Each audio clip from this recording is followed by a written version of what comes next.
ခန္ဓာကိုယ်မှာအနက်မပါတဲ့ချွေးတွေထုတ်ပေးတဲ့ချွေးကလင်းတွေရှိတယ်။ဒါပေမဲ့ဂျိုင်းပေါင်ချမ်းနဲ့နိုဒီစတဲ့အမွေးမြင်ရှိတဲ့အရေပြားမှာချွေးနဲ့ရဲ့တရခံဖြစ်တဲ့အပိုခရိုင်းဂလန်နဲ့ sebaceous gland တွေရှိတယ်။စိတ်လောက်ရှားတဲ့အခါစိတ်ဖိစီးတဲ့အခါဟော်မုန်းအပြောင်းလဲဖြစ်တဲ့အခါမှာဒီဂျိုင်းမှာရှိတဲ့အပိုခရိုင်းဂလန်က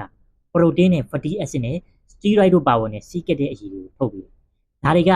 အရည်ပြားမျက်နှာပြင်ပေါ်ရောက်လာတဲ့အခါမှာ endocrine gland ကနေထွက်လာတဲ့အနက်မရှိတဲ့ချွေးတွေနဲ့ရောသွားတယ်။ပြီးတော့ဂျိုင်းမှာရှိတဲ့မိုးပိုးတွေဘက်တီးရီးယားတွေနဲ့သူတို့ကဓာတ်ပြုတ်ပြီးတော့ propionic acid လို့မျိုးအနက်ဆိုတဲ့ acid တွေအဖြစ်ပြောင်းလဲလိုက်တာဖြစ်တယ်။ခြေပွားမှာလည်းအတူတူပဲ။ဒါအပြင်ယောဂအကြောင်းရင်းတွေနဲ့ဆေးဝါးတချို့ကြောင့်လည်းခန္ဓာကိုယ်မှာအနက်ဆိုးတွေထွက်စေတယ်။ဒီဂျိုင်းထဲမှာရှိတဲ့ဘက်တီးရီးယားပိုးတွေပေါက်ဖွားမှုနည်းပါအောင်ဒီဂျိုင်းလိမ့်တောက်တွေကိုအသုံးပြုလို့ရတယ်။ဒီဂျိုင်းလိမ့်တောက်တွေဟာဆိုရင်ကျွန်တော်တို့ဂျိုင်းမှာရှိတဲ့ဘက်တီးရီးယားပေါက်ဖွားမှုနှုန်းကိုလည်းလျှော့ချပေးတယ်။နောက်ပြီးတော့ဒီချွေးထွက်နှုန်းကိုလည်းရောကြသွားအောင်ချွေးပေါက်ကိုကျင်းစေတယ်။နောက်ပြီးတော့ဂျိုင်းအသားအရည်ကိုလည်းနူးညံ့ပျော်ပြောင်းစေတာဖြစ်တယ်ခင်ဗျာ။ပြီးတော့ဒီကောင်ဆရာဝန်ဒေါက်တာစစ်ဝီကိုတိုင်းထုတ်လုပ်ပေးထားတာဖြစ်တဲ့အတွက်ယုံကြည်စိတ်ချစွာသုံးစွဲလို့ရတယ်။ဒီမှာမယ်ဆိုရင်ချက်ပေါ်မှာမြင်မြင်ပါလို့